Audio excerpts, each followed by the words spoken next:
Hey the people, how you doing? Well, we have a new flagship today. It is the Moto Edge 30 Ultra. Now Motorola, they're usually much more prevalent in mid-range budget devices, that's where they really shine in a manner of speaking, but they have also dipped their toes in flagships.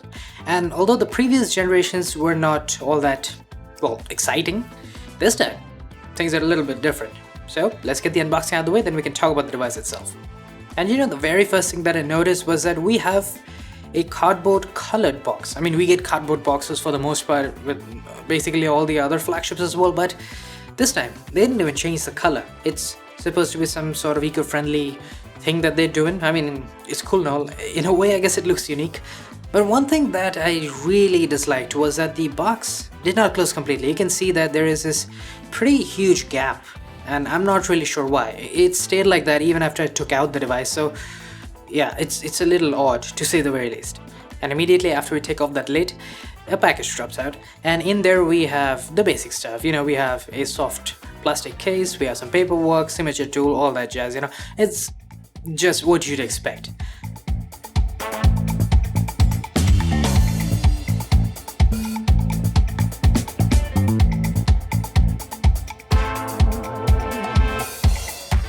And then right underneath we have our phone.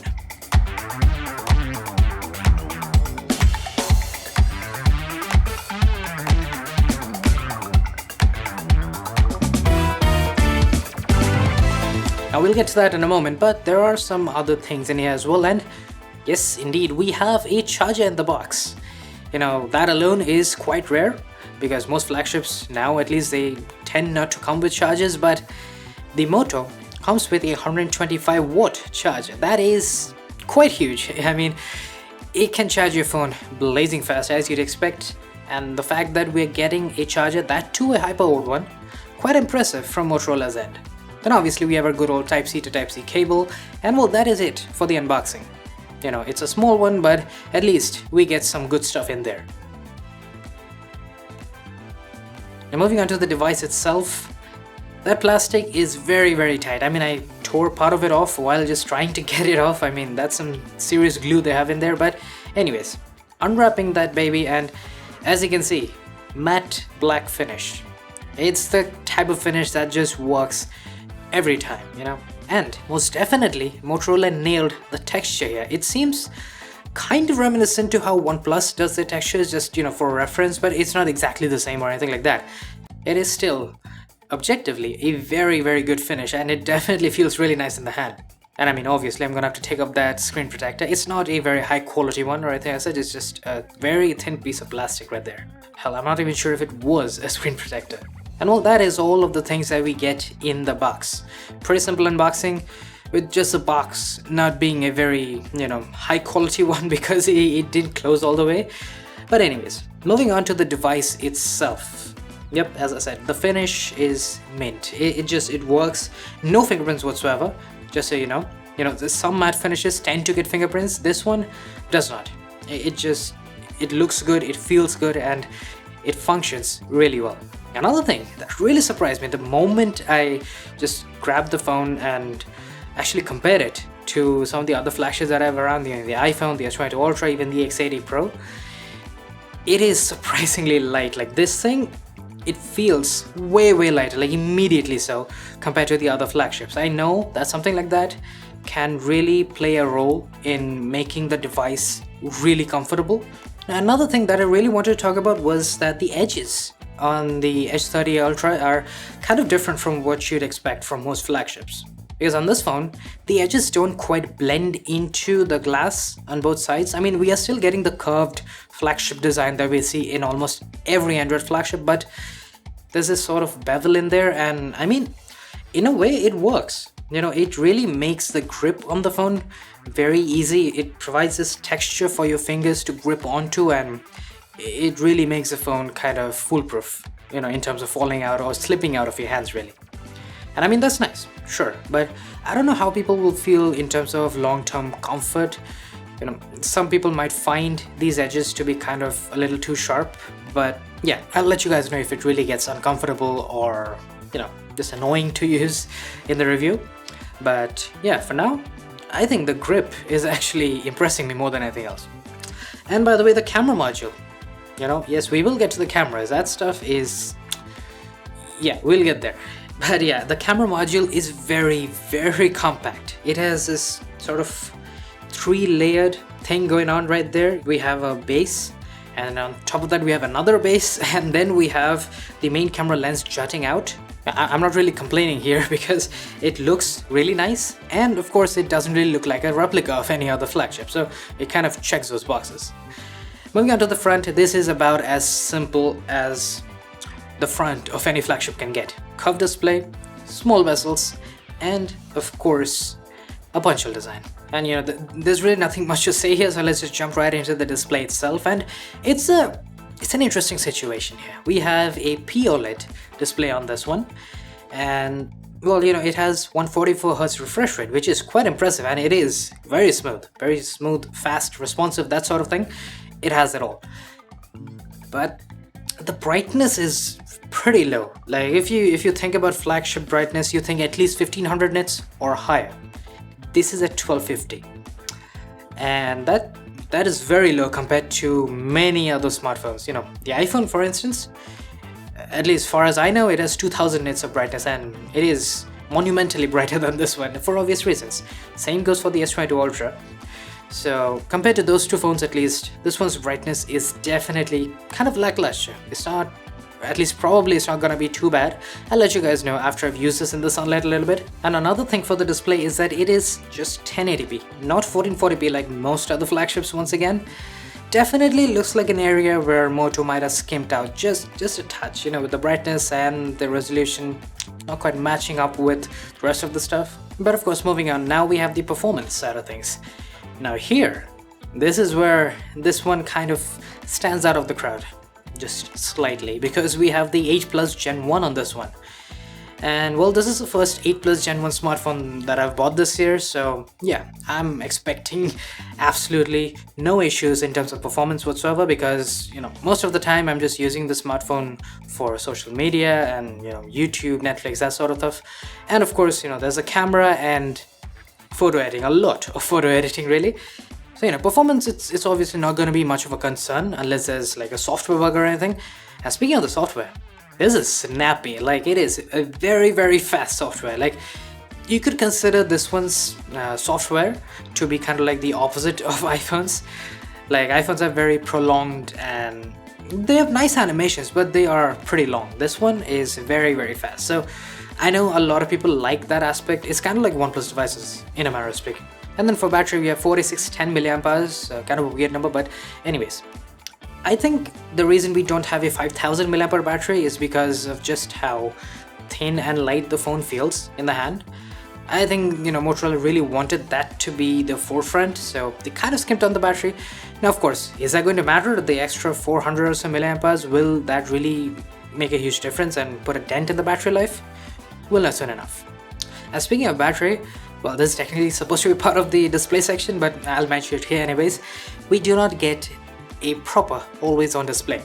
What we have is a peak display. You can just tap the device to get this sort of animation happening, and it'll show you the time, and if you have any notifications, it'll pop out the fingerprint scanner location, which, by the way, the fingerprint scanner is really low, and that can be uncomfortable for some people, just so you know.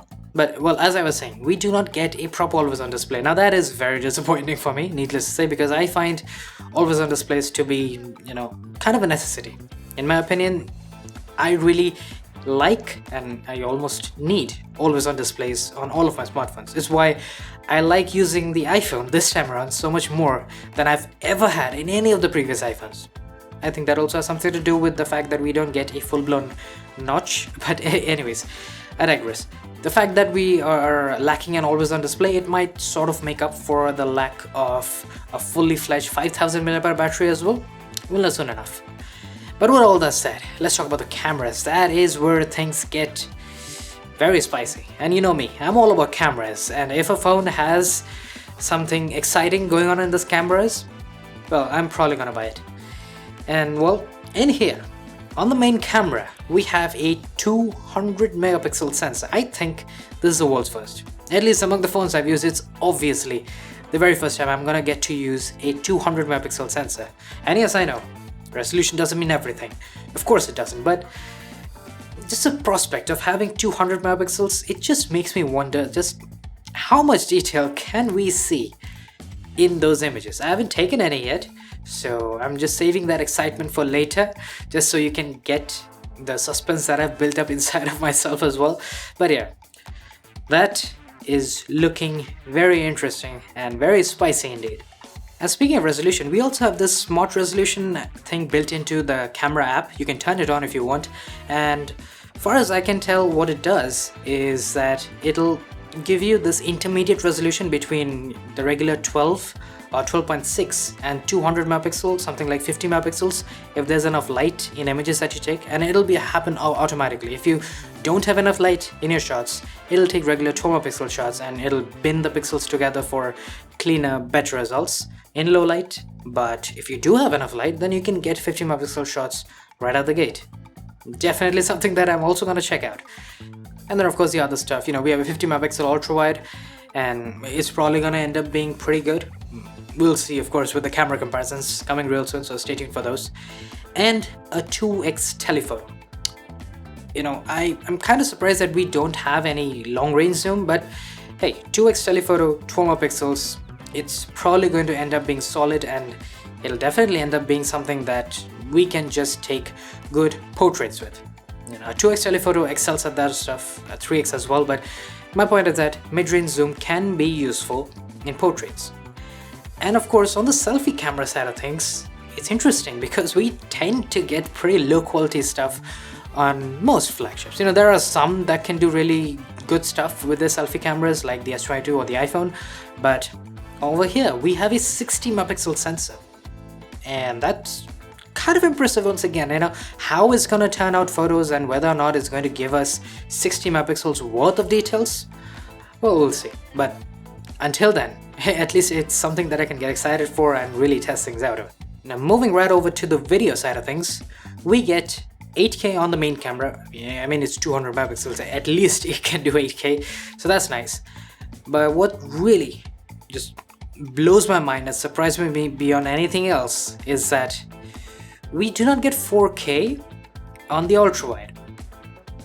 You know, 4K 30, 4K 60, none of that is there, and it's just I'm not sure why that's the case, because one thing that I noticed in the camera app itself was that we have this macro video mode, which essentially uses the ultra wide, and that can do 4K.